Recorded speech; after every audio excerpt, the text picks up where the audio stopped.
আমাৰ মুখৰ পৰা আৰম্ভ কৰি পায়লৈকে যিডাল খাদ্যনলী আছে আৰু তাৰ লগত সংলগ্ন আপোনাৰ নাড়ী ভুঁড়ি, বৃহদান্ত্ৰ, ক্ষুদ্ৰান্ত্ৰ, ইছ'ফেগাছ, ষ্টমাক আদি এই অৰ্গেনবোৰ আপুনি এবাৰ ধুই মেলি পৰিষ্কাৰ কৰি লওক, শক্তিশালী হ'ব। কেনেকৈ পৰিষ্কাৰ কৰিব মই পিছত ক'ম। এই অৰ্গেনবোৰ যেতিয়া আপোনাৰ দুৰ্বল হয়, অসুস্থ হয়, তেতিয়া আমাৰ পেটত, আমাৰ শৰীৰত নানা ধৰণৰ বেমাৰৰ সৃষ্টি হয়। এই অৰ্গেনবোৰ কিয় দুৰ্বল হয়?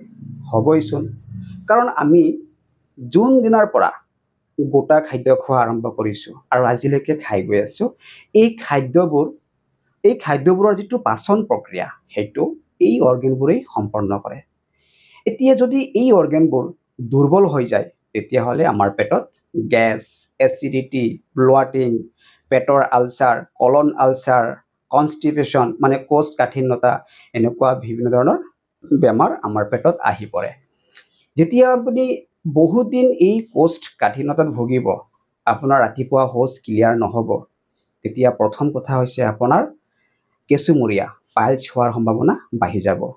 আৰু এই কোষ্ঠকাঠিন্যতাৰ কাৰণে আপোনাৰ পেটত কি হ'ব? পেনক্ৰিয়াছ দুৰ্বল হ'ব, আপোনাৰ ফেটি লিভাৰ হ'ব, আপোনাৰ তেজত LDL কলেষ্ট্ৰল বাঢ়িব, ট্ৰাইগ্লিচাৰাইড বাঢ়িব।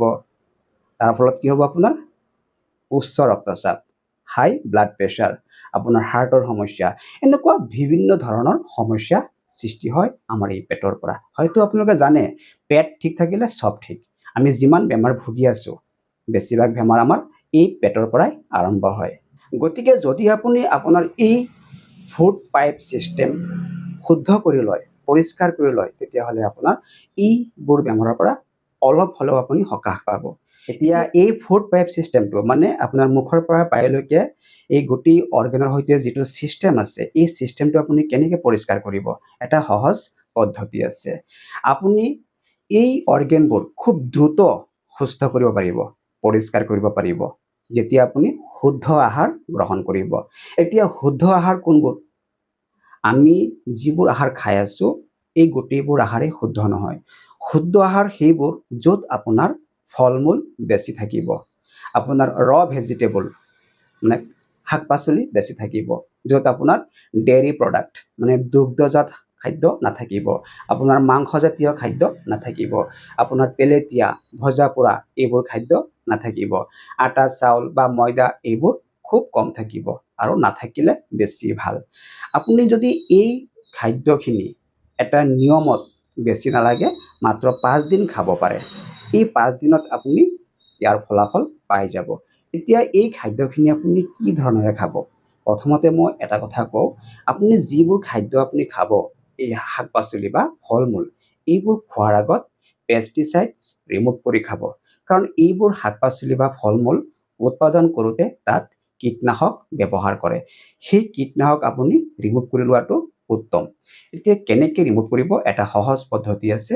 আপুনি যিখিনি খাদ্য বা যিখিনি শাক পাচলি বা ফল মূল খাবলৈ ল'ব, সেইখিনি আপুনি খোৱাৰ আগতে মানে কাটি কুটি খোৱাৰ আগতে আপুনি 15 মিনিট সময় নিমখ পানীত তিয়াই থ'ব। আৰু আপুনি 1 লিটাৰ পানীত 4 চামুচ নিমখ ব্যৱহাৰ কৰিব। সেই অনুপাতে আপোনাৰ বস্তু বাঢ়িলে পানী আৰু নিমখো বঢ়াই ল'ব পাৰিব। ঠিক আছে? এই খাদ্যখিনি আপোনালোকে দিনৰ ভাগত খাব, আপোনালোকে ৰাতি নাখাব। সন্ধিয়া 6 বজাৰ আগলৈকে আপোনালোকে এই খাদ্যখিনি খাই শেষ কৰিব লাগিব। সন্ধিয়া 6 বজাৰ পৰা ৰাতিপুৱা 8 বজালৈকে আপোনালোকে কোনো গোটা খাদ্য খাব নোৱাৰিব, মাত্ৰ পানী খাব পাৰিব আৰু খুব বেছি গ্ৰীণ টি খাব পাৰিব। যদি আপোনালোকে এই ধৰণেৰে 5 দিন এই নিয়মখিনি পালন কৰে আৰু এনেকৈ খাদ্যখিনি খায়, তেতিয়াহ'লে আপোনাৰ গোটেই পাইপ ছিষ্টেমটো পৰিষ্কাৰ হৈ যাব।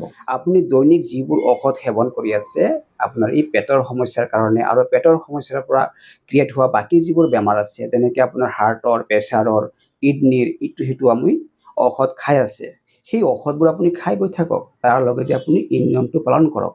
বেছি নহয় 5টা দিন আপুনি কষ্ট কৰি এই নিয়মটো পালন কৰকচোন। মই এইটো ক'বলৈ যোৱা নাই যে আপুনি এই নিয়ম কৰিলে আপোনাৰ গোটেই বেমাৰেই ভাল হৈ যাব। আপুনি কৰি চাওক। যদি 5 দিন আপুনি কৰে, যদি আপুনি অলপ হ'লেও সুফল পায়, আৰু যদি আপুনি এনেকৈ প্ৰত্যেক মাহত 5 দিন বা 3 দিন কৰি গৈ থাকে, এটা সময় আহিব যে আপুনি ঔষধ এৰিব লাগিব, মানে ঔষধ নাখালেও হ'ব। তেন্তে আহকচোন আমি কষ্ট কৰি 3টা দিন বা 5টা দিন এই নিয়মখিনি পালন কৰি আমাৰ এই ছিষ্টেমটো, ফুড পাইপ ছিষ্টেমটো এবাৰ ষ্ট্ৰং কৰি লওক